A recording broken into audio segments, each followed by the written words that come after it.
So at any concert you go to, any UFC event, boxing fight, whatever, there's always merch up front. And it's usually the crappiest, lowest quality t-shirt with some stupid iron-on print.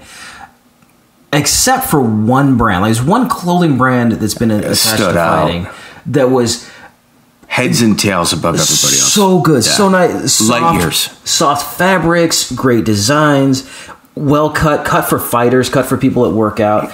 And that brand was Affliction. Mm-hmm. And that brand was attached to the only promotion to really give UFC a run for its money. They made it here in the U.S. That's for sure. Absolutely. Yeah. I mean, there's some stuff overseas, and there's some new stuff. Pride, Bodog made a legit run, but they had about a dozen shows. But no, Affliction, they were making fights happen that should have taken place in Japan in like some giant stadium, and they were doing it in California and Vegas, and they knew the sport, they understood the sport, and today we had the fortunate ability to interview the guy that was kind of the mastermind behind it. Yeah.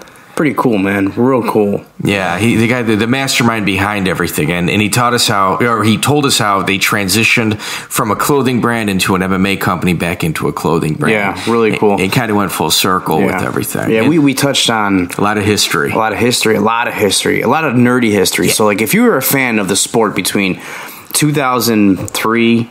To 2010, let's say, which I call like the golden era of MMA. Yeah. Like, he was part of that. Like, he was an architect. He was. He was one of the pillars on what brought, everything, elevated everything, especially in MMA. Here we go. Let's just say you're like an MMA guy and you pretend like you're smart, but you know that, there's a lot of holes in your game. Listen to this podcast. Yeah.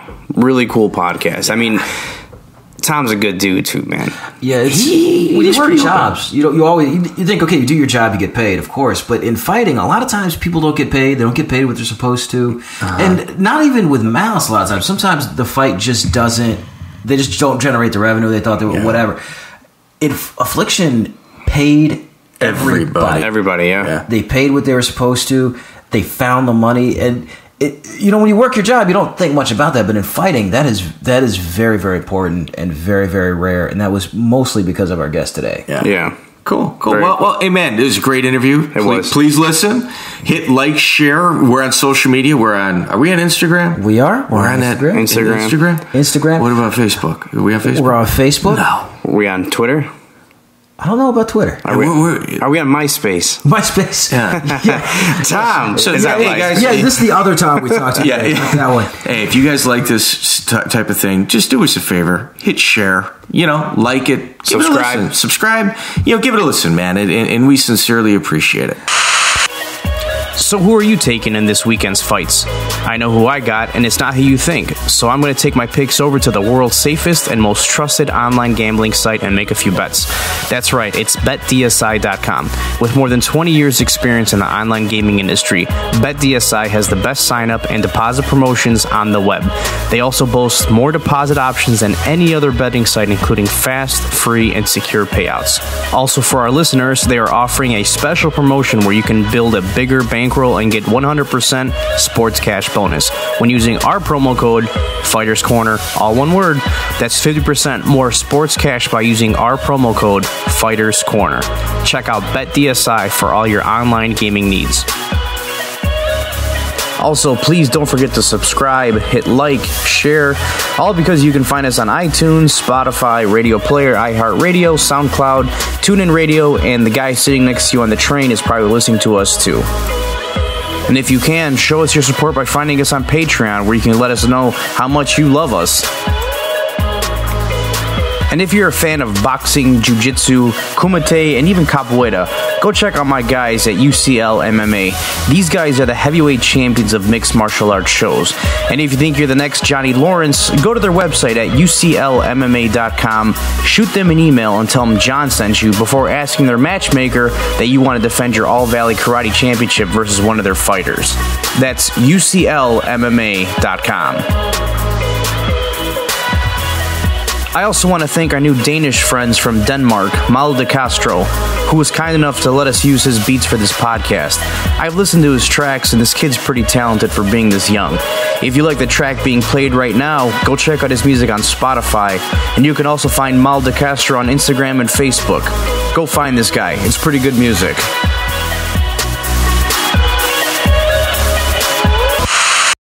John, every once in a while, you and I go down memory lane. Sure. And we like to kind of rehash history in regards to MMA and boxing. And it usually results in an argument between us. Several. Many. Okay. Many. I don't even know why I have you here. Exactly. That's true. On the phone with us, we have someone that is going to resolve every issue we've ever had in regards to Affliction MMA. Tom Atencio. Man, no, seriously, man. You know, I mean, there's a lot of people that pretend that they've done things in the sport of mixed martial arts. Like, I can't tell you how many times I deal with people, oh, you don't know.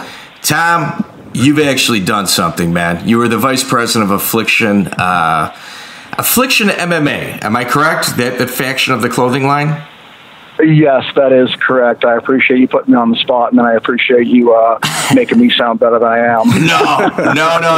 That's the truth, man. No, we kind of like to rehash stuff like, you know, things that are footnotes that people might forget that were absolutely significant. So why don't we start, Tom? How did you started in the gym, am I correct? Well, yeah, you know, I mean, I come from the garment industry. I've always been in screen printing and T-shirts, actually since I was 15. And then I did computer graphics and color separations. There you go. And then I met my business partner, Todd Beard, Todd was really the driving force behind Affliction.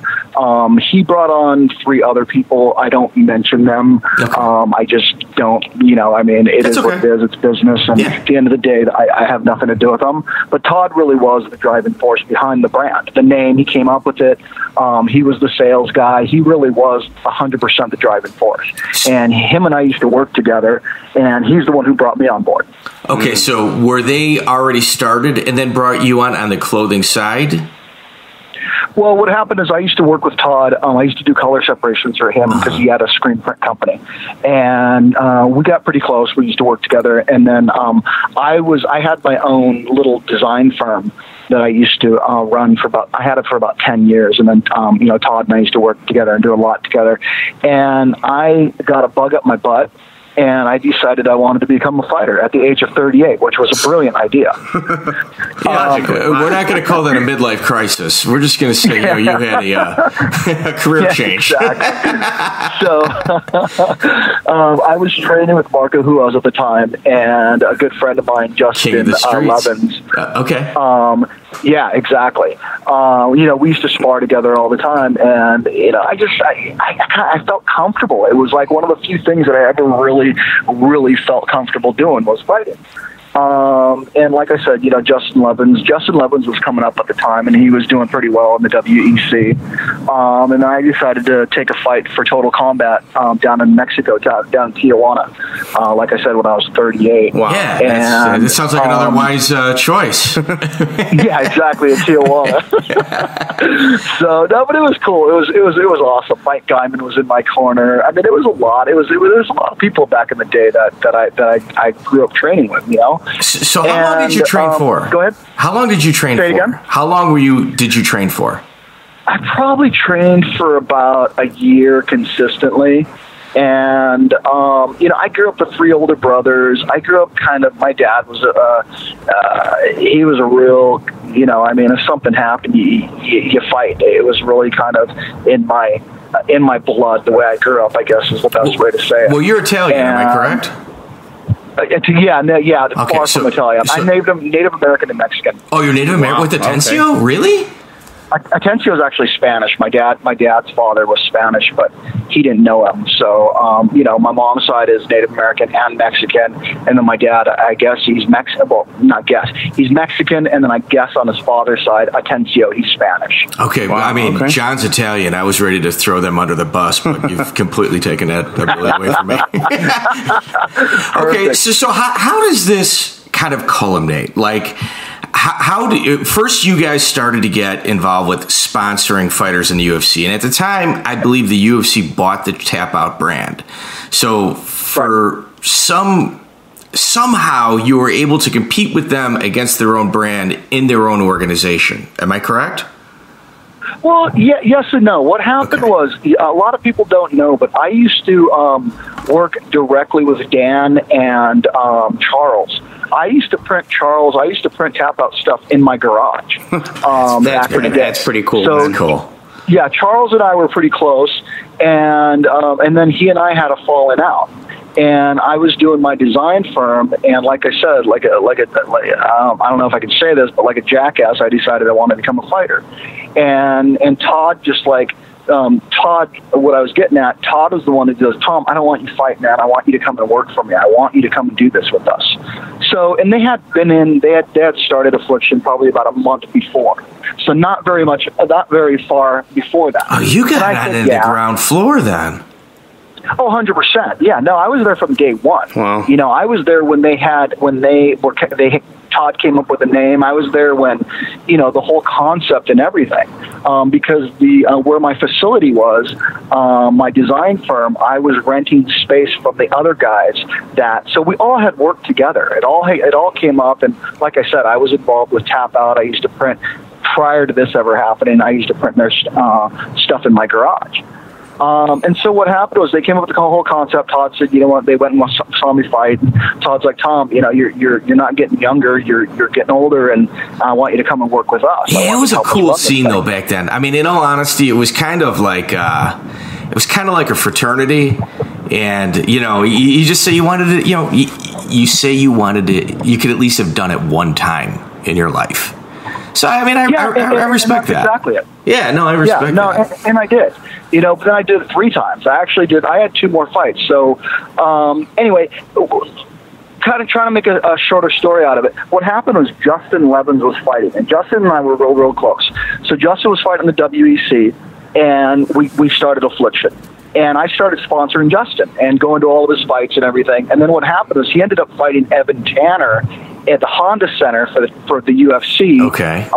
When the UFC was here. So I wanted to sponsor Justin, and the guys didn't want to sponsor him because he wanted like $1,200. And I knew how much exposure it'd get.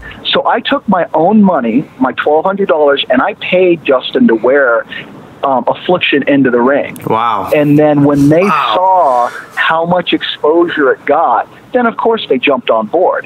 But prior to that, they were all about giving out free T-shirts and everything. But I knew, how you just know, like No, right, no, and you know the market, and you also had an inside scoop because you saw what the type of numbers that Tap Out was doing. You kind of. You had a better vision. Well, they were still struggling. I mean, to be honest with you, they really weren't making a lot of money. You got to understand, when you're slinging a T-shirt brand, you're going to all these events, so you have all that overhead of driving places. And Charles was really Charles was living, hand to mouth. It was like he would make a little bit of money, spend, and they would take it and buy more T-shirts. Mm-hmm. And the garment industry is not a forgiving industry. It's a gnarly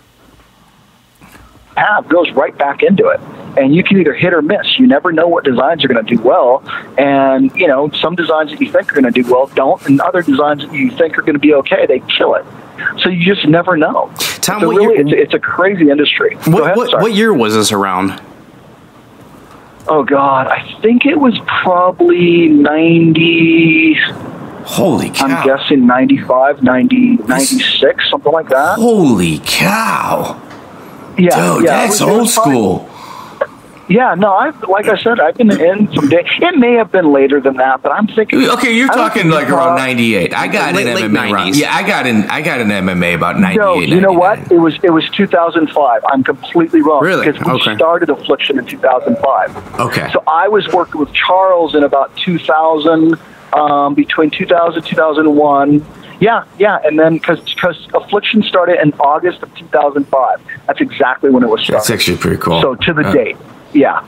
So it was 2005, 2006 is when Affliction was, I sponsored Justin, and then everything started blowing up from there.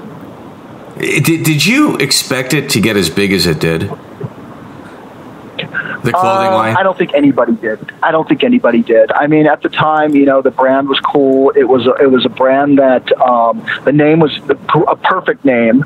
But I think what happened was just the artwork was on point. The artwork was better than anybody. It was better than anybody else's. That's for sure. Yeah, 100%. Yeah, it was dialed in. It was tattoo art. It was art that nobody really had done before. Oversized print. Yeah, oversized print. Yeah. You had, you'd almost like stain or acid wash the shirts. Like there was I still have a bunch of them upstairs, man. I really do. Yeah, they're everywhere. Yeah. Wow. Yeah. It was cool at the time. Were you part of the design process, or were you just delegated that to other people as well?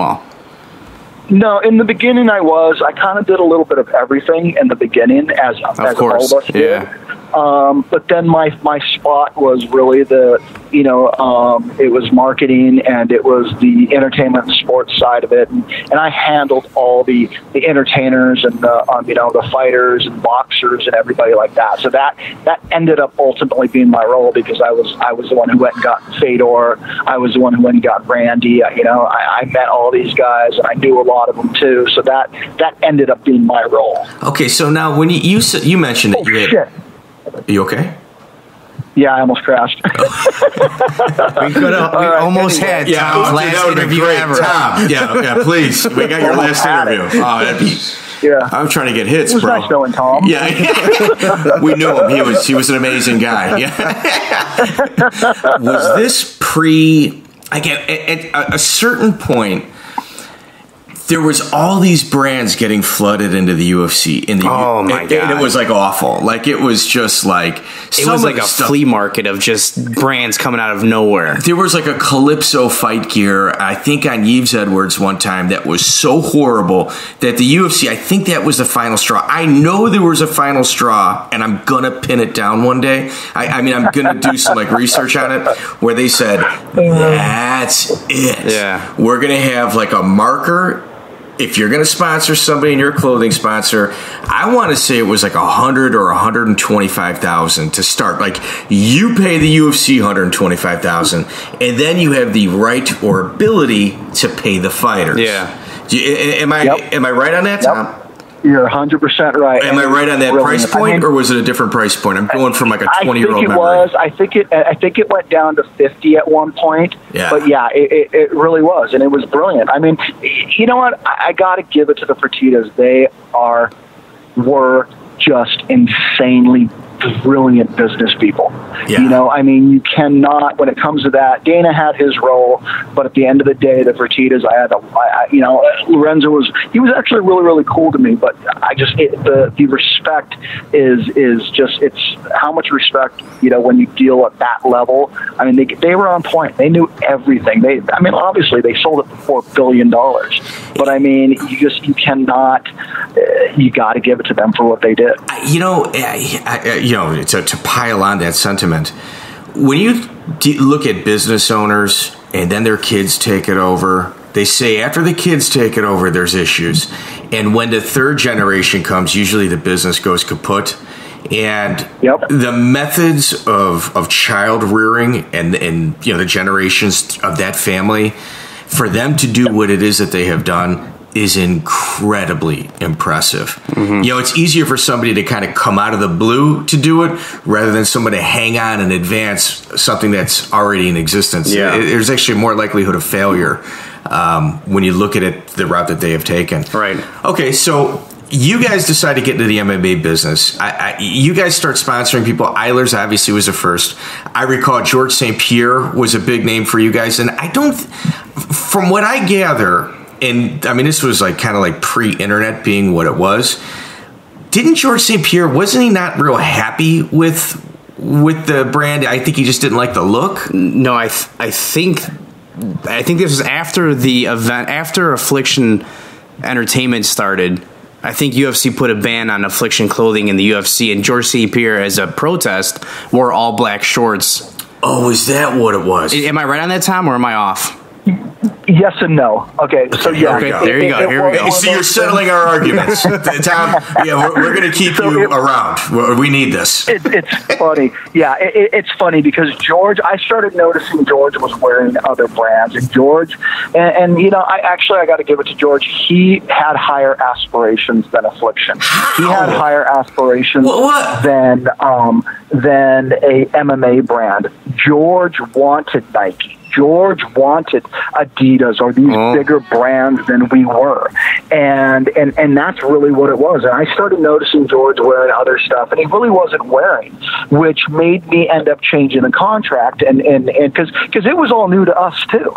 All these fighters and all these guys wearing our stuff, it was new. We got into the industry, we knew what we were doing, but we didn't know that guys weren't going to be wearing our stuff all the time. We thought, because most of the time in the beginning, guys wore the stuff because they loved the brand. But then once you start paying people and things change, and you absolutely have, and then they start getting photos on the street and stuff and they're wearing other brands, that does you no good. So then things have to start being adjusted and changed, and that is exactly what happened. George started wearing Nike and started wearing things that we didn't, and being seen in it, that started causing us problems.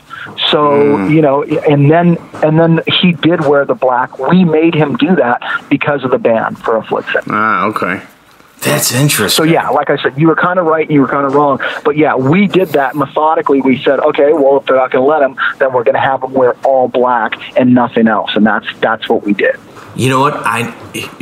Tom, I know this doesn't involve you, but I think you'll have a better answer than us.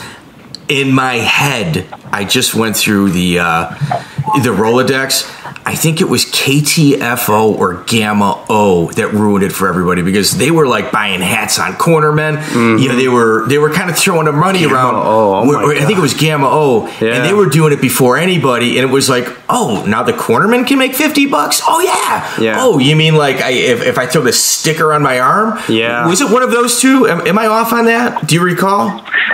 I don't recall, but you are absolutely right. What happened was people thought that they were going to make so much money, and what they didn't understand is the supply and demand. Okay, if you have the supply but you don't have the demand, what's going to happen? Your company's not going to run. But if you're on the other side and you build the demand, but people don't know where to get it, or people can't, then it's just the opposite. So people thought that you could go in to the UFC, pay all this money, get all this exposure, and all of a sudden you're going to do extremely well. Like a week later. Yeah, a week later. Yeah, you'd sell out of all your merchandise. Yeah. Yeah, and not only that, they were just paying so much money. Their overhead they could never catch up. Mm-hmm. So they're paying, like you said, 100 and something, then another 20, 10 or 15 or 30 on for fighters. How do you make that money back? No. Yeah. It's long-term. Unless you have a lot of companies that are purchasing it, you're not going to buy, and that was the case. Mm-hmm. So in the internet wasn't like it is now, so you couldn't get your sales. You had to sell the stores, and nobody wanted to bring in MMA brands anymore. It was getting to that point. Yeah. So a lot of people think, and it's funny because I always bring up Giants as an example. Everybody knew about Giants. It was a show game. Where could you get Giants? Yeah.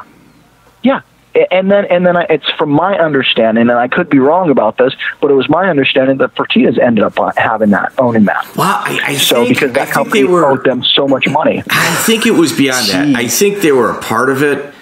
And all right, I'm from Chicago, so like the opportunities in MMA that you're talking about, like in California, are not as uncommon or they're much more difficult to attain here in the Midwest than they are like on the East or West Coast. So like you running in all these social circles and stuff like that is very different for us, but very common where you're at. So I've got a few friends in California, and they're like legit business people, and they sat down with the Giants guys, and they called me up, and they're like, this is a friggin' shell game. And in essence, they had explained, like, this is something that goes federal, and someone goes to prison over it. And I think it touched the UFC at some point. And I know there's like a huge document online about like kind of like exposing it and how it all kind of came about. I want to say it's like 50 pages long. I may have read a dozen of the pages if it's still online, but I think they bought it in order to kind of pay off all the debt, make everything come full circle. Everything's fine. I think it kind of touched their brand somehow or some way, and they couldn't afford that because, they started making money, which is something that I don't think that they had envisioned initially and eventually kind of, came to fruition. All right. So you start sponsoring these guys. When do you guys start plotting to do an MMA event? Because this is where the nitty gritty kind of starts to take place. Yeah, that's where we got eaten alive. That's why I have so much respect for the Fertittas. I was in this game, and to be honest with you, it was like I wouldn't say luck, but it was luck at the same time. And what happened was I went and got Fedor. I went and got Randy, and that was a fight that but who decided? Who decided? Like, were you guys plotting this while sponsoring UFC fighters? Was this your goal the entire time? No, to be honest with you, it was a mistake. And then everybody started pointing the finger, saying that we were going to do it. So since everybody started doing that, and then they banned us, then we decided, what? You had to start our own organization. Yeah, and it made sense because it was a big, giant Affliction commercial. I mean, think about people don't understand what a giant commercial that was. All it did was get us more and more and more exposure. Oh my God! And yeah, we lost a lot of money, but the exposure that it gained, it's a long not only nationally but worldwide, it was giant. Yeah, it was giant. Yeah. So we're slinging T-shirts, and we're making the T-shirts for $6, $5, $3, and we're selling them for wholesale $30 to $50 wholesale. I mean, think about that. Okay, so in essence. Like, were there any conversations between the UFC and you guys? Like, are you guys doing an event? Are you guys doing an event? I mean, was there any... I mean, how do they eventually say, okay, you guys are banned, you're going to do an event? Meanwhile, Because... Go ahead. I'm sorry to interrupt you. No. Because we did... Remember the photo shoot that we did with Fedor and Randy? Do you remember that? Yeah. Oh, yeah, of course. Prior to the fight banned? Yeah, of course. Yeah, of course I remember. Okay, so that was the catalyst. We did a photo shoot because we were doing a commercial. It was we did a photo shoot with Fedor and Randy. Yeah, and what happened was somebody got wind of it. And to be honest with you, I think I shouldn't probably say this, but I am 100% positive that Dana, and I don't even think it's Dana, I'm going to say Dana, had somebody working for us, for me, that awesome. Actually worked for him, too. A mole. Yep, 100%. Jeez. So, having said that... Was this person Russian? What happened... No. So what happened was they got wind of it that we had Fedor and Randy. Well, even if you did, so what? So what? They could never get it. They got it in their head that we were going to put our own organization together, and we never even talked about doing it until after we got banned. That's nuts. So that is the truth. They forced your hand. 100% true. Yeah, 100%. Was there any phone calls? Was there any meetings, or was it just screw you, get out of here? Yeah, that's exactly how they work. Yeah. Yeah, I knew a couple people that worked in the office back in the day. And, with full disclosure, I used to work for Bodog. I was a talent scout. I coordinated events. So, dealing with Fedor, which I have questions about, and Tom, I will tell you, I already know these answers. And I'm going to see how you answer these questions as compared to how we had to deal with it. Man, there was what they refer to as a scorch the earth business policy back in the day. And the UFC was just losing money hand over fist. And they would have these awesome events happening on pay-per-view. And there would be a local event with a whole bunch of nobodies on it. And a local event here in Chicago would have 2,000, 2,500 people there. Mm-hmm. And 90% of the audience had no idea that the UFC was on pay-per-view that night. So, like, right. It was like a weird kind of disconnect. Like, everyone wants it. They're thirsty for it. But for some reason, the UFC had issues tapping into the audience that was already there. Right. Would you agree with that, Tom? Back in the day? From what I understand, yeah, I do to a certain extent. I was so kind of in the thick of it, I didn't really see it that much because I was going to events and I was with Charles going to underground events. I was going to, the IFC, which was the event way before the IFL. People know the IFL, but they don't know the IFC. The IFC had Igor Vovchanchyn on it. Yep, exactly. He had Nate Diaz on there. Nate Diaz, that's right. Diaz fight when he was 16. I saw Nate fight before anybody knew who he was. Do you remember? We're going to get off topic here. I apologize. We're nerds. I can't tell. Dude, honestly, we're speaking the same language. And when it comes to this, I am too. Yeah, we got big problems over here, and we don't deny them. And please don't mistake us as journalists. We are definitely not falling into that category. Do you remember Jamie Levine? I think so. All right, so he used to bring over all these Brazilians. He had like Pedro Izzo's first fight. I think with the 35-pounder that McGregor socked up. Aldo was on there. Yeah, like he had all these guys like first fights, and Minotauro Nogueira, Pat Miletich. Like he had all these guys first fights, and he was like.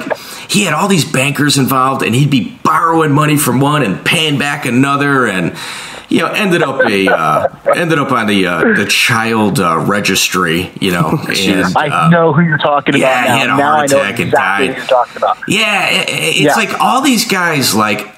I would love to have on and just like, how did you do it? How much did you lose? Was it worth it? Mm-hmm. How pissed are people at you still? Right. Like, because all of those things exist. There's nothing you can do about it.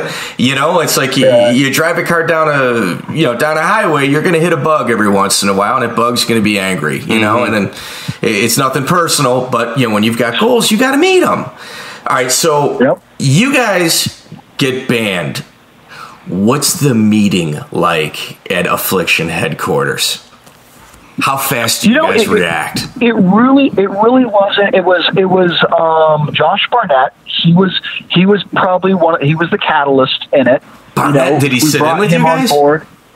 Yeah, he was all about it. We were actually trying to make him a part of it. I think that's what hurt so much is that Josh was such a huge part of it. And then when he got tested and didn't say anything until what was it, I think 10 days before, 5 days before. That's your last event, though.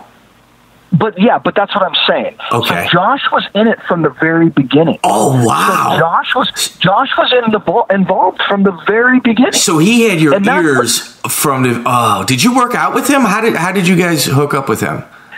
Yeah, you know what? We were working with him, and we just kind of built kind of a friendship.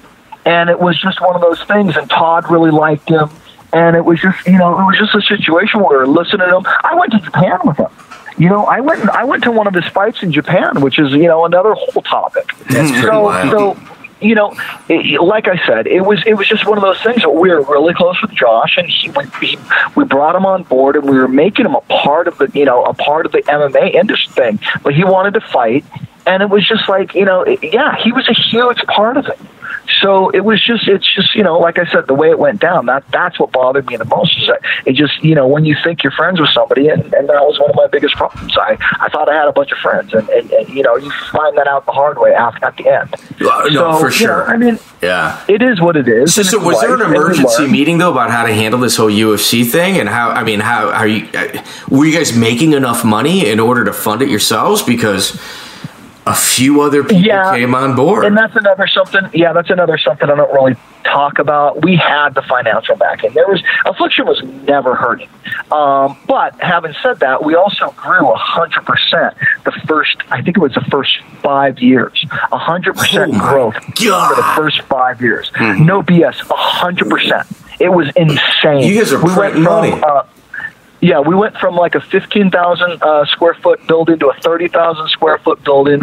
From that to like, I think it was 2 buildings that were 70,000 square foot each. Jesus. You know, it was like. Can you imagine that?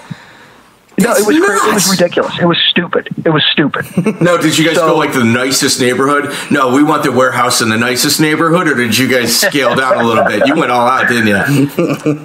Yeah, I mean, we were, you know, I mean, and then, you know, built the gym there too. Don't forget, and that was a huge gym.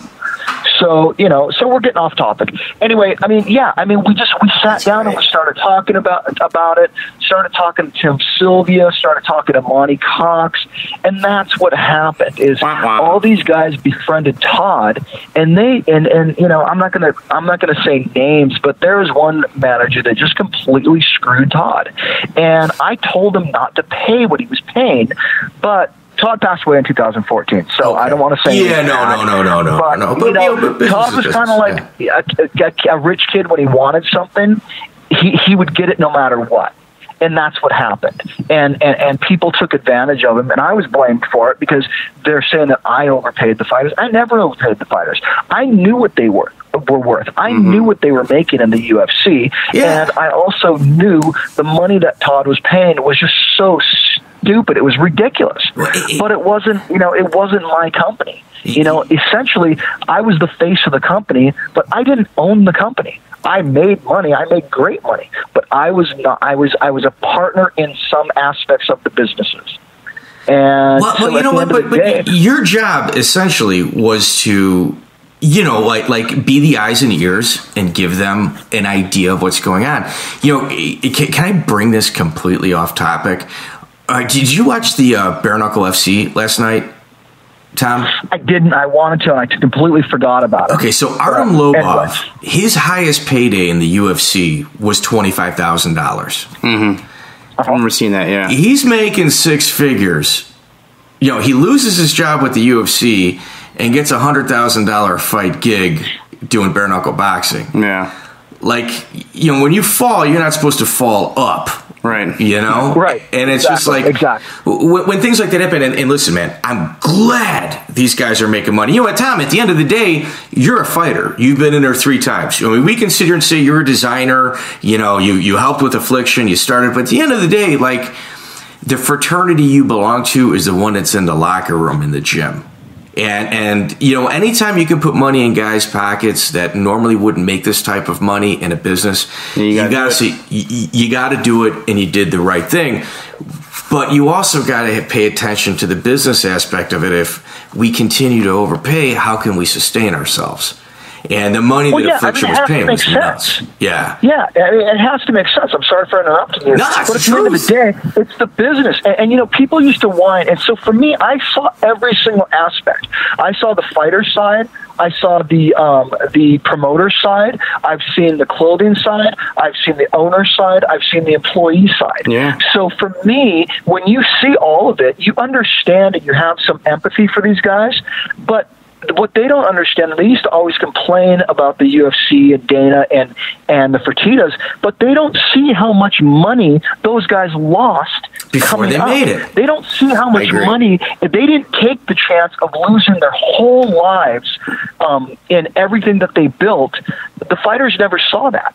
So for those guys to make the money they made, yeah, they deserve it. I'm sorry, but they deserve it. Yeah, I agree with you. And I agree with you. You know, and so do the fighters to a certain extent.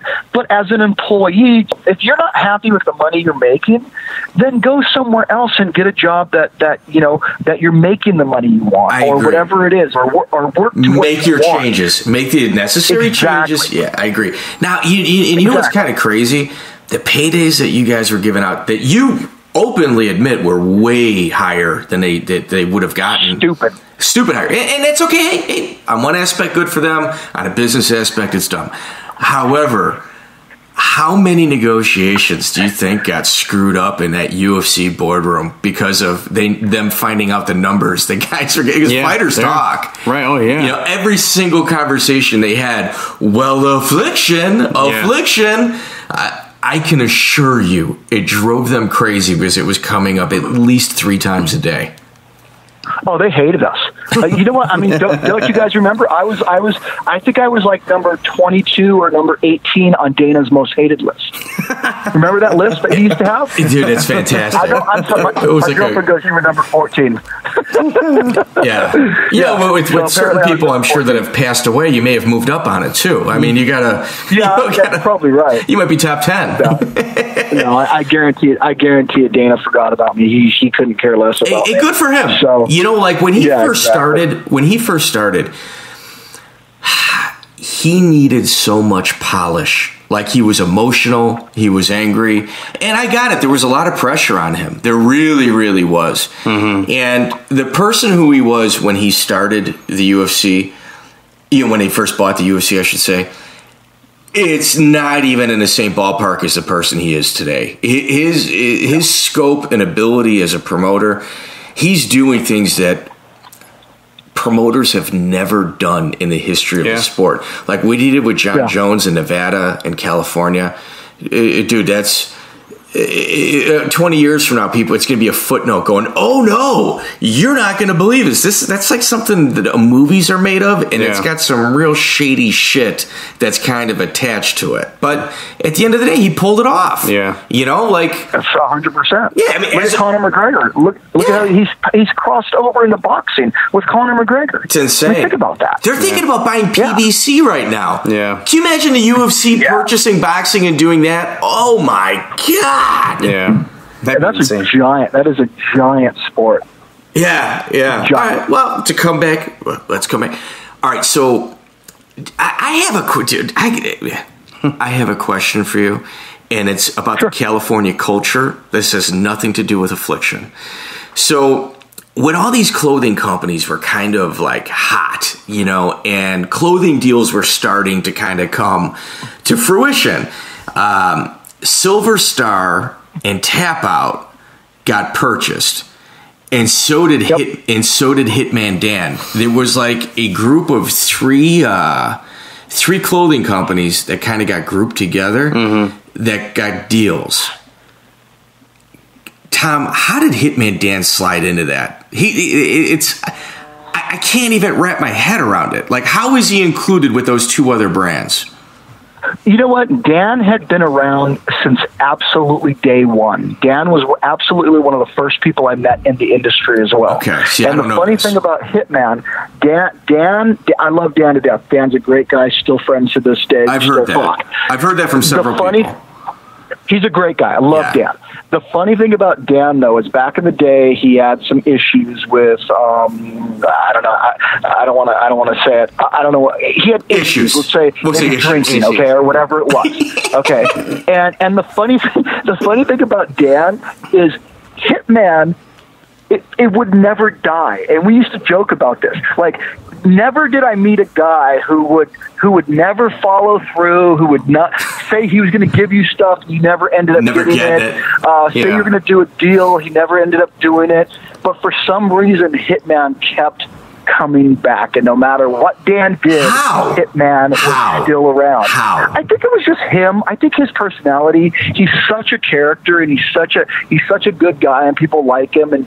But Dan has always been in the fight industry since day one. I respect a lot of people. I do, but I don't know how he slid in, because and let me preface this just so if Dan stumbles across this, he doesn't think I'm dumping on him.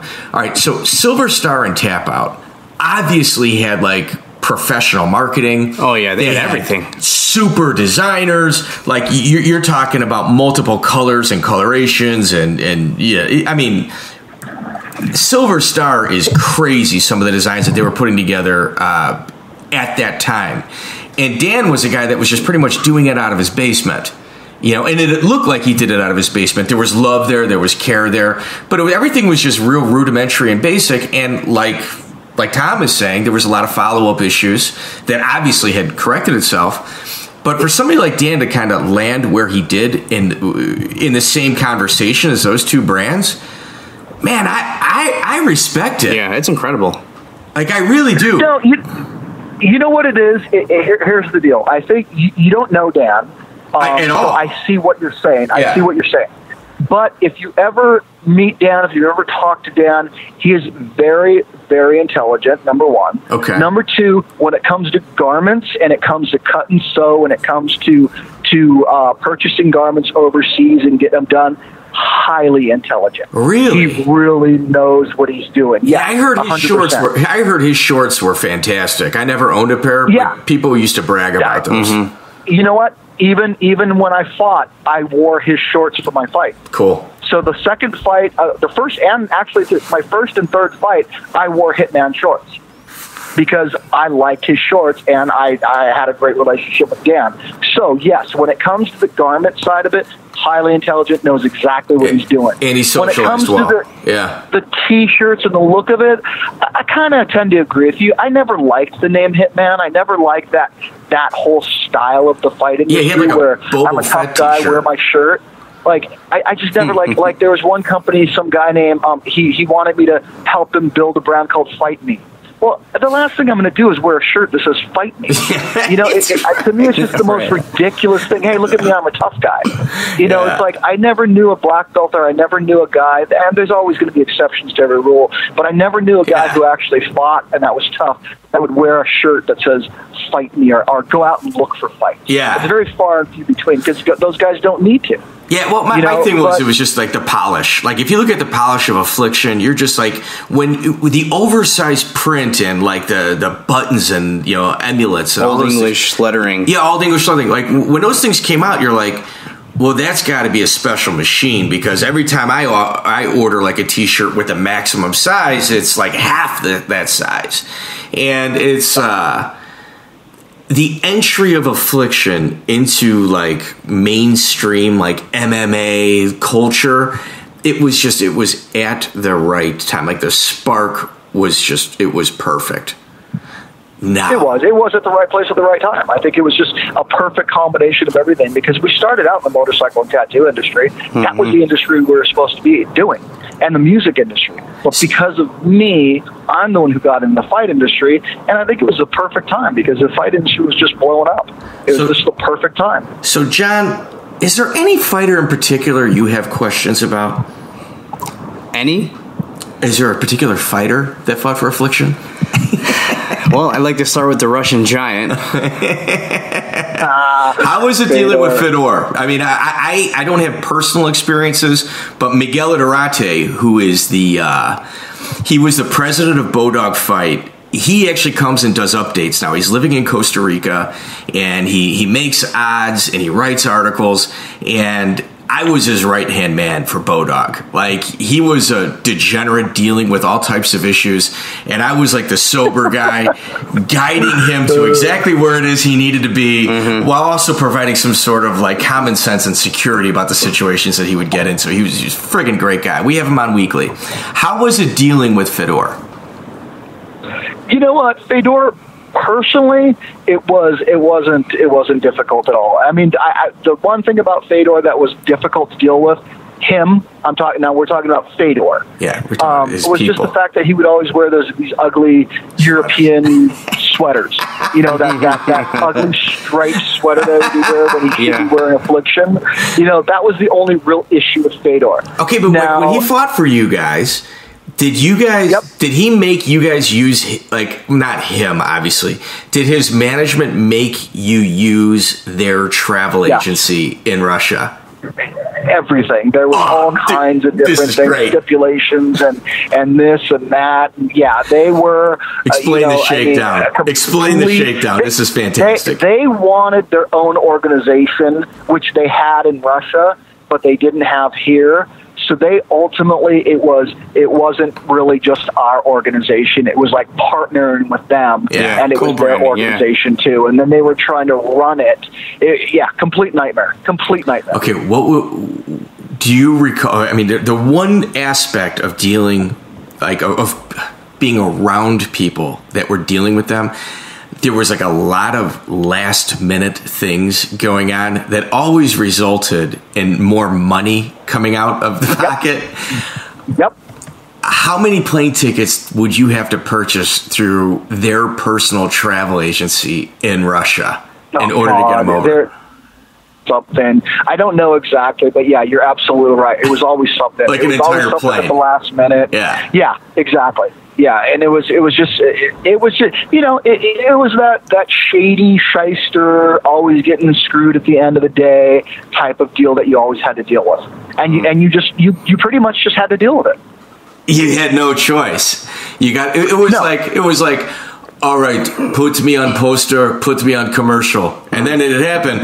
All right, now the real negotiating starts. Yeah. So Tom, exactly. Now I'm going first class, and I want to go from here over to here, and then we're going to go here, and then I'm not going home. I'm going to go here first, and then we'll go home. Yeah, and I need 35 of those. I need 35 of those. Yeah. Okay. Yeah, and the travel agency, I know you guys are probably shopping online for those.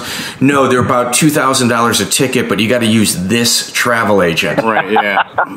Yeah, so you do know exactly, you know my pain. Yeah, exactly. Was it, who dealt with that? Was it you or somebody else? Because they used to have somebody specifically only deal with the bullshit that came with him. They had they tried to push it all on one person, and that was his only job. Yeah, no, it was mostly me, but there were things that I would make somebody else do. So, I mean, to a certain extent, yeah, it was probably about half me, maybe half somebody else. Actually, maybe even 25% me, and then 25 on somebody else, and 50 on another person. So it was, yeah. But I was always the one that was with Fedor, talking to Fedor, going places with Fedor, and he was a great guy. I really liked him. He was. He was actually really funny. He spoke more English than most people think. But yeah, I got along with him really well. Well, I mean, any money collector from Russia that has somehow made his way to the United States, through legitimate means, it's pretty impressive. It's like they pulled him out of nowhere. So what we had realized was with Fedor, that when we had multiple people dealing with his people, like it was like a child dealing with an adult. They would play the children against each other, and they would be like, well, That person said yes. So it was just like, all right, the bullshit stops. You're only dealing with one person. Yeah, that's interesting stuff, man. Tom, why do you... and they knew exactly what they were doing. They 100% knew exactly what they were doing. Very in every aspect. Yeah, I agree. Tom, why do you think that you guys were able to land Fedor and UFC wasn't able to do that? Because the UFC was too smart. The UFC didn't want to play their game. They didn't want to deal with what we were talking about. Think about it. Yeah. Think about the Fertittas. You think for a second they're going to let somebody else take what they have? Fertittas were way too smart and way too business savvy. And not only that, they had so many lawyers. So you would go into a meeting with the UFC, and there were like 10 to 20 lawyers. And I'm not even over-exaggerating. Wow. There was like so many lawyers. And think about those minds all working together trying to come up with a solution. They're going to know every single aspect. They're recalling every single word that came out of your mouth, what it meant, the direction. 100%. Oh my God, that's nightmarish. And then think about this. Think about being a chess player. You're good at chess. Let's say you're really, really good at chess. Okay, but then you have Deep Blue 20 other guys that are either just as good as you, maybe better, maybe they're not quite as good as you. But at the end of the day, there's 10 different people playing this game with you. And you're in there, and you're sitting there going, hey, let's do this, let's do that. All they're doing is just a bunch of sharks just eating up your words, trying to figure out what they can get, where the bend is. Oh, man. Yeah. That sounds horrible. They're going to do this. Well, let's do this. Okay, well, let's do this. And then we can screw them here. Oh, and then we can really stick it to them here. Here's a better idea. Yeah, we'll leave this language open for interpretation for when it comes back. Yeah. Exactly. We'll make it as vague as possible. But over here, but exactly as possible over there. It's Walmart. Yeah, you're dealing with Walmart, and they got your product. It's sold, and you're just trying to get your check. Oh. Yeah, exactly. Oh, wow. All right, so let's just, real quick, if you don't mind. So how did Donald Trump and Michael Cohen get involved with Affliction? Oh, God, here we go. Okay, so what I'm going to do for you guys, I will answer that question, but I'm going to give you a story because I know earlier you guys asked me for a story. So here's the story about meeting in Russia, meeting Fedor's brother, Aleksander Emelianenko. Stand-up guy. You know what? Okay, if anybody is scary, that is a scary man. Okay, you know anything about his tattoos, whether it's real or not, and I'm only assuming it's real. Okay? So, you have to. You have to. Yeah, that's not something like exactly. a barbed wire you get on your arm because you watched the Pamela Anderson movie. Yeah, no, that's some real shit. Yeah. Exactly. My tattoos, they mean nothing, okay? I'm just a regular guy that got tattooed because I like him. Now, you look at him, he fights, you hear about his background, whatever. Okay. So, I'm in Russia. I'm in a boat. I'm on Russia. I'm on Fedor's manager's boat. Jesus. It's an exact replica of the Flying Dutchman, okay? And it's on the river across from the Hermitage Museum. Okay? I think I was on a party on that boat. A beautiful boat, insane. It has, I think it has 3 restaurants, and 2 of them are nightclubs. And then we did a Bodog after party on it. on it. It's friggin' insane. Killer. It's bitchin'. It's so cool. All right, so you met his brother, okay? Yeah, so I get there, and I just got off the plane. They picked me up in a big body Rolls Royce, the old style Rolls Royce. Okay, so they picked me up. They take me directly there. I go in and I walk over and I'm sitting. I come in and they show me where to go. And there's this big long table and it's full of just people, beautiful women, everything. There's women. Was there cocaine? Was there piles of cocaine on this? No. There was when I was there. Oh, really? Yeah. So, and then the women are swinging from the ceiling and just G-strings, nothing else. It's just like Topless. just a big party. Like, was there midgets? Was there midgets there? Damn. Yeah. Say it again. Was there midgets there? Midgets? No, I didn't see any. They had midgets serving us, like collecting bottles. It was like the most politically correct party ever. If I were to describe what I witnessed on that boat, 1, everyone would call me a liar. But 2, people would be like, for the rest of your life, you should never have a job or make a living because we're outraged. And exactly. They have every right to say that. In this instance, they're right. It's so far outrageous, but I did not get the midgets. So I apologize. You didn't get the full treatment then. You must not have spent enough money. No. All right, so go ahead. Yeah, exactly. So I go there, I do that, hang out for a little bit, then I go to use the bathroom, and it's downstairs, it's down below in the hole or whatever you want to call it. So I go down there, and Alexander, as I'm walking up, Alexander's walking down. And I go, "Hey, Alexander, I'm Tom, Affliction." "Oh, hello, my friend." He grabs my hand with both hands. He starts shaking my hand. As he's shaking my hand, he's undoing my watch and taking my watch off of my hand. I think Putin did that to the owner of the Patriots, right? Robert Kraft. They got his ring? I don't know. Wow. Dude, did he get it? Did he get your watch? He's towering. No, I grabbed it and I ran. What else are you going to do? I go, no way. And I grabbed my watch and I just ran. And it was the funniest thing because, I'm only 5'8". Okay. So he's maybe 6'2", 6 something. I know. And he's on the stairs. So he's even taller than me. And I'm tripping out. I'm like, no way. I couldn't even believe it happened, first of all. Mm-hmm. And second of all, I'm not scared, but I'm just like, I'm dumbfounded. So you know what though? So but a starstruck person would have just the watch would have been gone. He would have been laughing with his friends about it, and you'd have been like, 100%. No, 100%. Yeah, I tripped out. So then I go back up, and then I go over into the bar. There's a sushi bar. So I go over into the bar, and he's sitting there, and he's drinking. We're drinking together, and then all of a sudden he has this skin tight, and I still have it. He has a skin tight shirt on. It was all like Lycra material. It was white. Do you have it was tight like pants a soccer on? style. Tight yeah, pants? I think he had really tight pants on too. Awesome. But the skin tight shirt on, and he goes and he takes it off. He goes, "Here, my friend, here." And I go, "Oh," and a guy interprets it. He wants to trade shirts with you. So I go, "Okay, I could deal with that." So I take it off, and I take off my Affliction shirt, and I give it to him, and he gives me his shirt. I still have it. It was the coolest thing. I just thought it was hilarious. But it was like, that European really tight Lycra shirt. I would never wear it. Yeah, really cool shirt. But it just, him taking my watch off is just a story that I'll never forget that. It's just the trippiest thing to me. That's fantastic. All right, well, speaking of Affliction stories, What's going on with Trump? Donald Trump and Cohen. And I apologize. We have more questions. So how do they get involved? How does that bridge get crossed?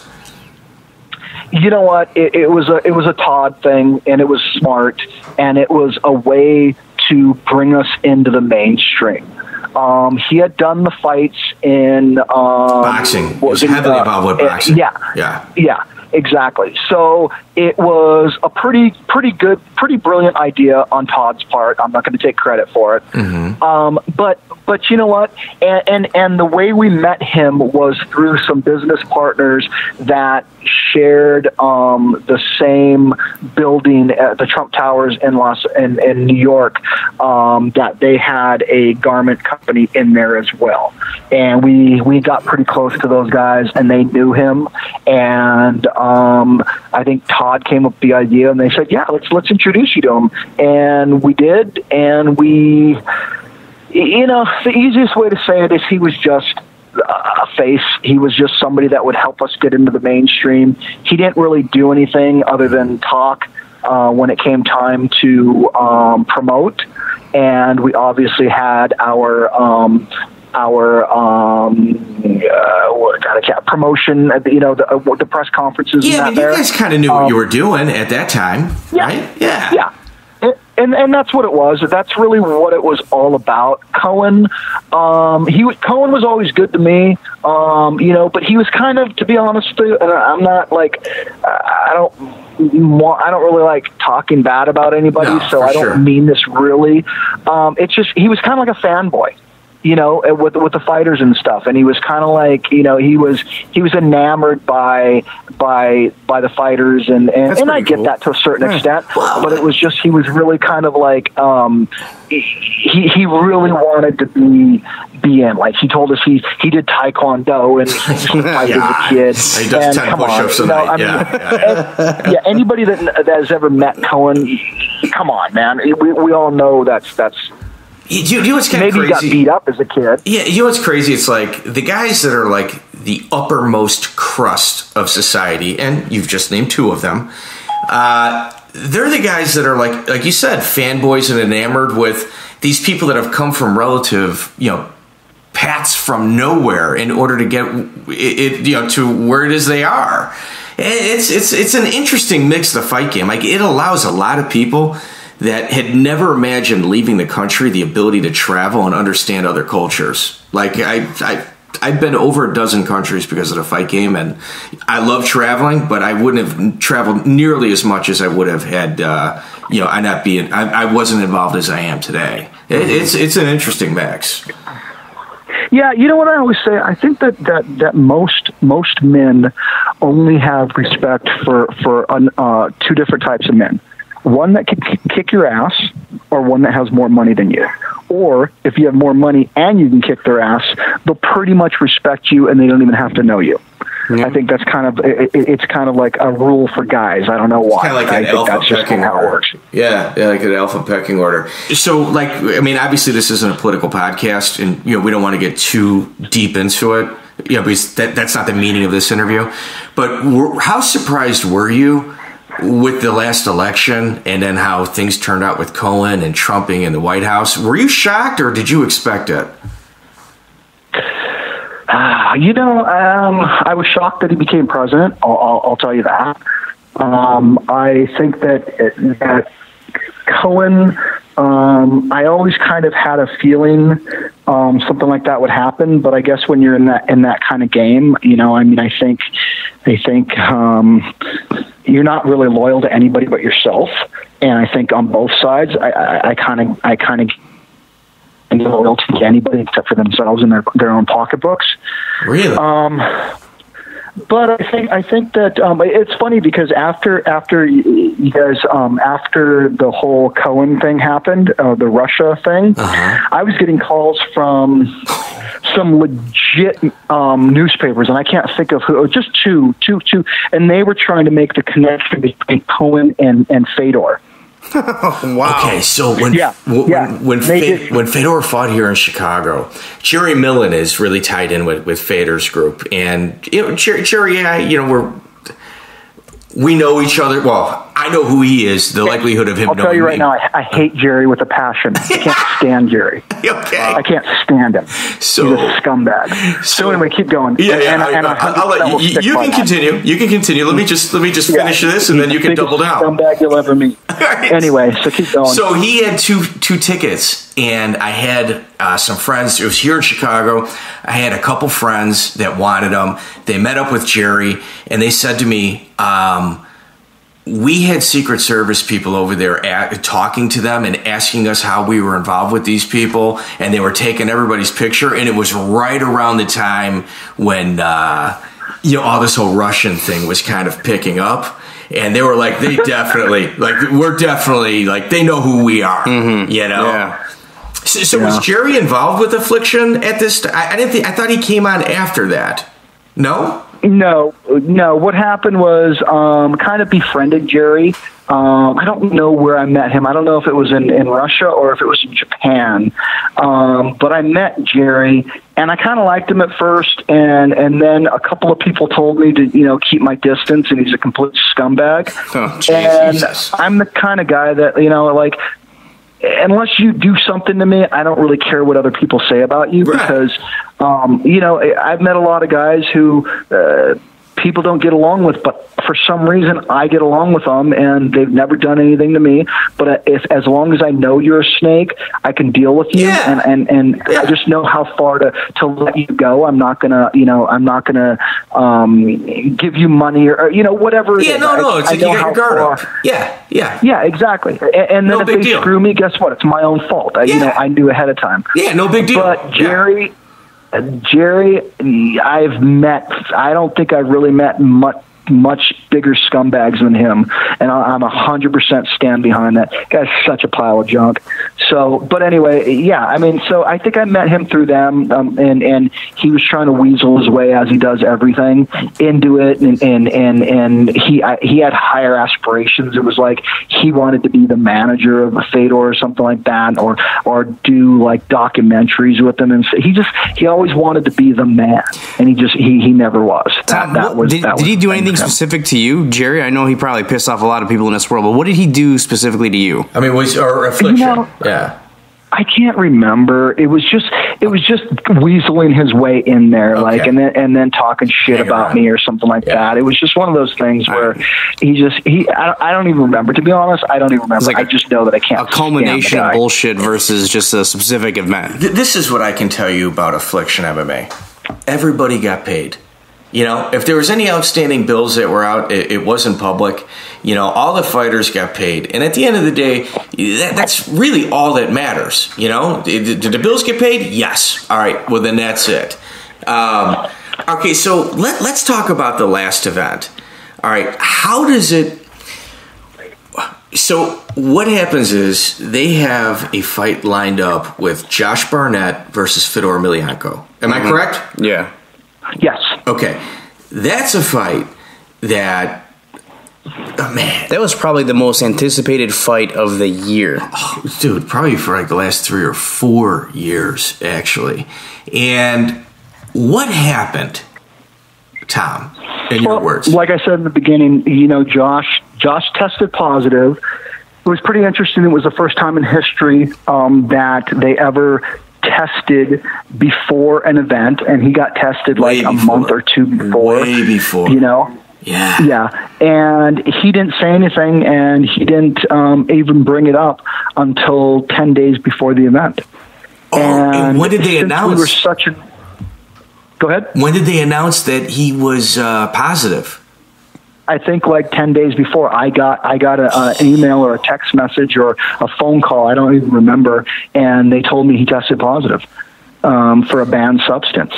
And, he never even said anything to me. So it was just kind of he knew. Thing about it, he knew that he knew 100%. Yeah. He knew 100%. Yeah. So they just showed up at his house. It was like USADA testing before USADA existed. So here. Yeah, exactly. Here, Tom, let me help kind of connect the dots here. So essentially, an unknown competitor had the Nevada. Was it Nevada or California? It was California, wasn't it? Where was the event supposed to take place? It was supposed to be at the Honda Center again. Okay, in Vegas. Oh, no, in California. It was in California, correct? Yeah, it was supposed to be at the Honda Center again. Okay, so an unknown competitor with lots of influence and money had the California Athletic Commission go and test him at his house or at his gym. Am I correct? I don't know about that, but I know that it was the first time in the history of the sport. It's not difficult to believe that, though. Am I correct? Well, yeah. I mean, like I said, there's things that let's put it this way: hindsight is 20/20. If I knew what I knew, if I knew then what I know now, if I would have been a lot more, I would have partied less, and I would have been a lot more structured. Had I known all this stuff, and again, I was dealing with business people that were a million times out of my league. I have no problem saying that. I mean, you're dealing with people that own casinos and wait, hold on. You're dealing with third-generation casino owners from Las Vegas. Exactly. 100%. Yeah. Which means everything is fine. There's nothing wrong with that. There's no issues there. There's no such thing as a mob. No. Hey, like I said, I have the utmost respect for them. Look at what they did. Truth be told, they built a $2 million investment. They built it to $4 billion. I mean, who does that? I mean, think about it. You just see. The cool thing about it, though, I will say, is Lorenzo always went out of his way to shake my hand, look me in the eyes, and at least he treated me pretty well. At least your face, right? Yeah, at least your face, right? Yeah, that's all you can ask for. And to be honest with you, I'd rather that than just Dana. I could be standing right next to Dana, and he wouldn't even acknowledge me. Like literally, if he's talking to somebody and I'm right there, he would look and then never look at me again. That's just how Dana was. It's weird, man. So, I don't know. It works though. I mean, you and I can sit here and go back and forth and talk about the guy's personality, but and I'm not trying to throw shade on anybody here, but you're talking about a guy, Dana White, whose own mother is going after him publicly. And to live in a household, I mean, it's true. So when you live in a house where your own mother doesn't like you, man, dude, that's not easy, man. Like that hurts me to even say that. As a human being, I can't imagine that. Yeah. And there's got to be a survival component that comes along with it. That makes him who he is. Personal stuff aside, though, I think at the end of the day, he goes down as maybe the best promoter in combat sports history. If he works PBC the way that you and I say they should, Tom, I'm not sure if you follow a lot of boxing. We also do a really nerdy boxing podcast. It's just every other one we do, and if you were to make a argument for a belt in boxing, it would be PBC. Yeah. They should have it. So I don't know. Yeah, if they buy PBC, I mean, you're talking about game changer, giant game changer, big time. Well, how about this, Tom? What are you doing now? What do you got going now? Obviously, you got a family, you got a girlfriend. What's on your plate now? Is life the same, or is it a lot different?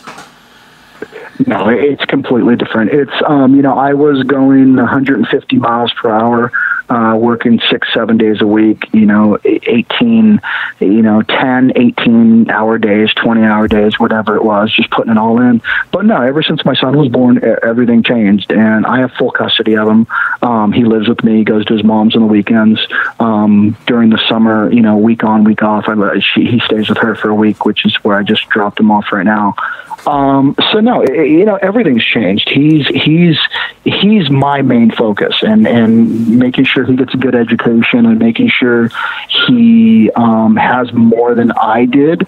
That's my main focus, and that's what it's been since he came to live with me. So yeah, for me, I'm starting another brand. I should have it done and up and running probably in the next couple months. Cool. Good for you. Can you give us a name yet, or are you ready to reveal that? Not right. Yeah, not right now. I'm going Affliction. through a few things I need to fix. Affliction. Infliction. Well, I mean, so you've got a son, you've got a girlfriend. Whatever happened to Lance? I know that you missed one of Scott Smith's fights because you had to get married to a guy named Lance, your lifelong partner. What was that all about? What was that all about with Scott Smith? So Scott Smith and I used to have this thing. He started it, the prick. So what happened was he wanted me to go to one of his fights and corner him, and it was an Australian course. And what happened was I was in Las Vegas at the time and partying, like I said, doing everything I probably shouldn't have done. I was just over accessing and just going crazy. And so what happened was he goes, I bought you a ticket. I want you to come to the fight. I don't really know where it was. I think it might have been in Florida or something like that. And he goes, if you don't show up, I'm going to ruin you. Oh, and my God. I knew Scott, but I didn't know Scott that well. He's hilarious. So blue collar iron worker. He's a nightmare. From Boston, right? What's that? Isn't he from Boston? He's from the East Coast. No, he's from Northern California. Is he really? He's from Sacramento. Oh, wow. Yeah, he's from Walnut Creek. I thought he was. He's got that East Coast blue collar attitude. Oh, that's what it is. Yeah, no, he's an animal. So he goes, if you don't show up, I'm going to ruin you. Oh, so I go, God. Whatever, dude. And that night I had met this chick. So she spent the night, and then I'm with her, and I'm like, whatever, cool, and hanging out, and then we're having dinner. So we're having dinner, and I forgot about the fight. And that night, all of a sudden, my phone starts blowing up. Oh, my God, what the hell is wrong with you? And then Scott's manager calls me up, and I pick it up. I go, what's going on? And he's dying laughing. He goes, bro, Scott ruined you. I go, what? I go, what? What can he do? He goes, I got nothing going on. No. Right. So I go, what? I had no idea. I was having dinner. I was having steak dinner. I'm living it up. With a woman. And he goes, yeah. And he goes, oh my God, bro. He goes, Scott just said, okay, so this is exactly what Scott did. He won his fight.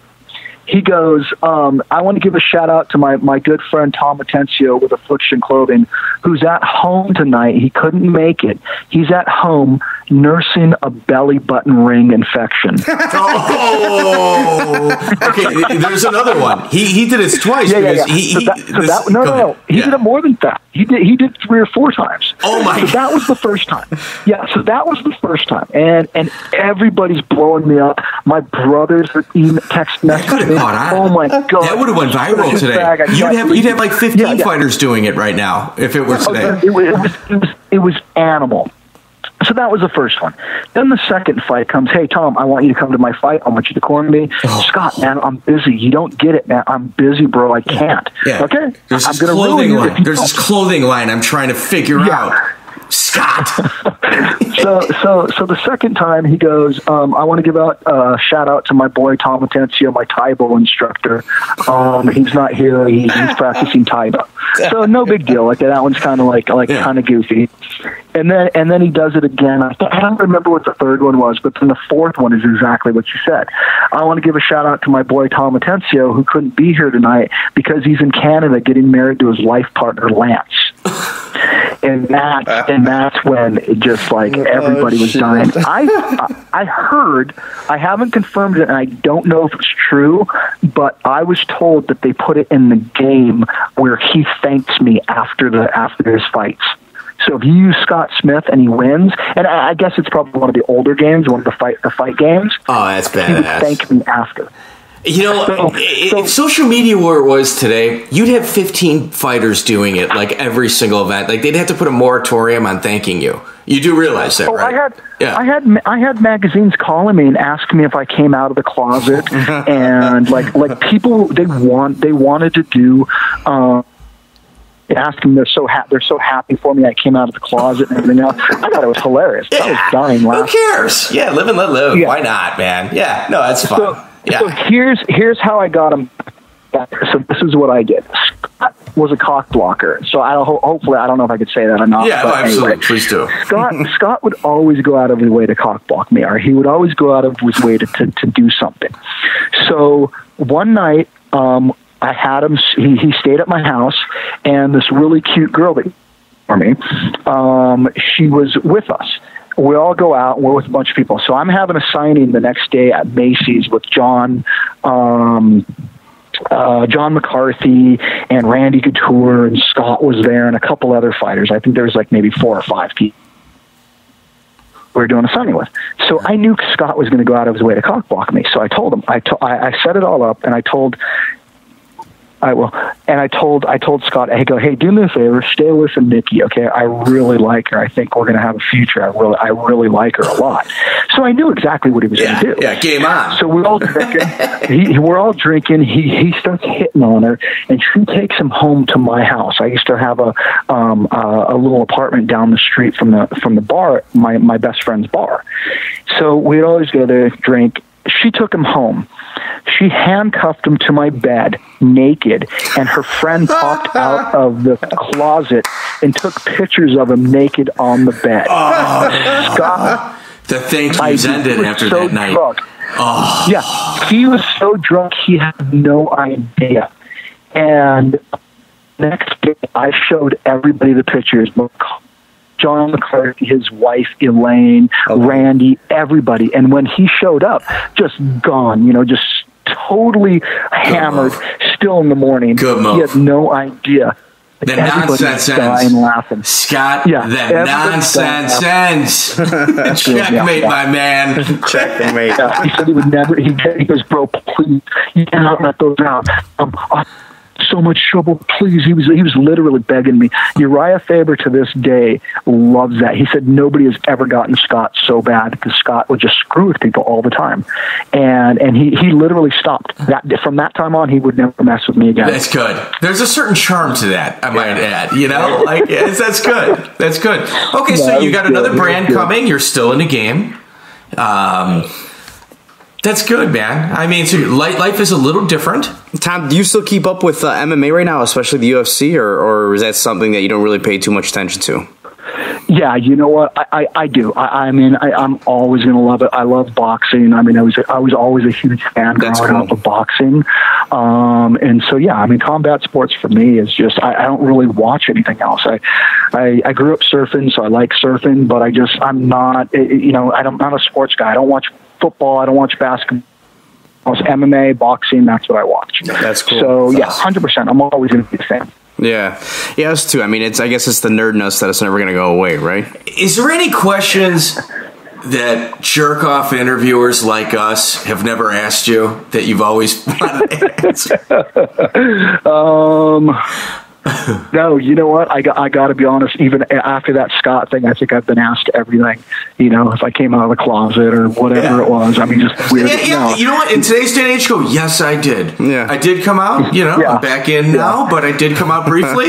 Yeah, I went back. Yeah, exactly. Yeah, I couldn't care less. I think it's funny. Oh crap! Why not? Who cares, dying, guys? Hey, Tom, we're wrapping this up, man. You know what? We sincerely appreciate this. We really do. That was fun. When John reached out to you, I'm like, we love this stuff. It's memory lane, and man, you've made a difference in the sport, man, and you've influenced a lot of people beyond the scope of your knowledge, and we appreciate that. Thank you, Tom. Thanks again, man. All right, you guys, you take care. Take care.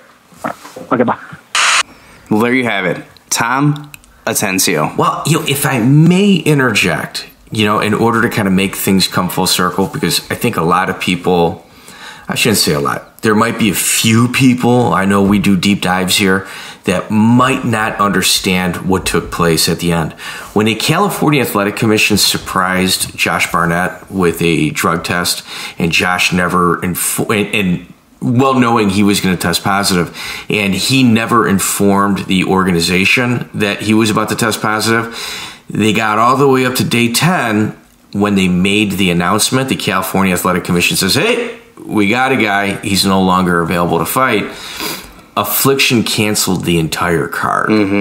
Like the building, everything, like the amount of money that they lost there was incredible. Yeah. And they didn't want to forge forward, with it. Like, the little that I do know about Tom, it's just, that's like the heartbreak, and he basically lost a house one day. Oh, houses. Several houses. Mm-hmm. That's not the type of thing that I'm going to like lament on with a guy. Like, go ahead, tell us what happened. So we just kind of left it at that. Like I out of respect to the guy, and I do respect him a lot.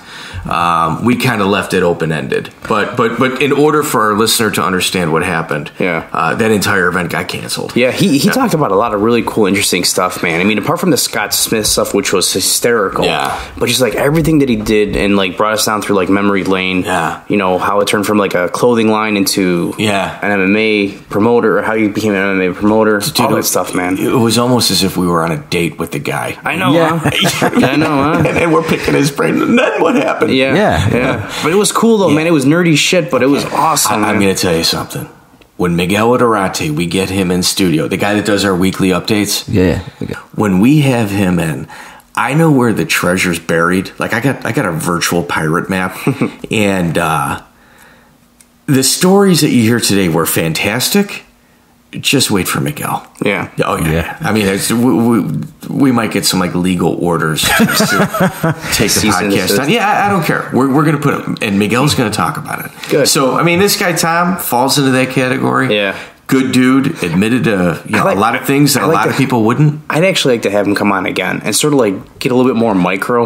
You know what I mean? And talk about like, UFC specific events, fighter relationships that he's had. I'm sure that there's some nuggets that you just have to dig for. And wow. And he's got a new clothing line coming out. Like we said, he really brought the quality. A lot of people wore that Affliction stuff. They didn't know anything about fighting. You know what, man? Like, they were just nice clothes. To be honest with you, like I wore Affliction. Who didn't? But the thing is, like, it was a nice fabric. Like, it felt good. It wore nice. It lets you breathe. Yeah. I mean, you can only wash it a few times. Dude, it was a super expensive shirt that you could wash $3 friggin' times. Yeah. Well, because it was so plush. It wasn't made. It wasn't like your Hanes t-shirt you wear to work or something. It was a t-shirt that needed to be dry cleaned. Yeah. Yes, it was a very, very high quality. It was the softest cottons, and I mean, it was great quality. And then he brought that into promoting. Yeah, it was cool. This is a guy whose name you could be a huge MMA fan and not even know, but you listen to this, you'll know. Yeah. Sean, do you know what I would do? What's that? I would go to betdsi.eu or .com, and then I would put in a promo code. Are you familiar with it? Fighters Corner Podcast, one word? What happens when you do that? Is it Fighters Corner? It's Fighters Corner. Yeah. So what happens? You get 100% sports cash bonus. What? Yeah, ain't it? Well, Mike, what would you bet on? Would you bet on the Josh Barnett versus Fedor fight? No, I wouldn't, because John, that almost happened. Okay, what I would bet on is whether Yahoo News or CNN are going to take comments that he made about Michael Cohen, about being a fanboy, and about just being figureheads and not really doing anything, and then manipulate the words to make it like horrible for them. Yeah. And then use our podcast as the catalyst to, for their opinion that they reflect as news. Yeah. But this isn't a political podcast, Jonah. No. We don't talk about those things here because that would not be proper. Yeah. So that's what I would bet on, Jonah. And mostly because we don't care. Yeah, but that's what I would bet on. Yeah. Because they do have parlay bets there. I'm sure they do. They might be there. They might be there. They might be there. I would go and look. You'd have to register. BetDSI. BetDSI.com or .eu. And promo code, Jonah? Fighters Corner, one word. There it is. Thanks for joining us, guys. I appreciate it. Like, hit subscribe, and share it. Yep.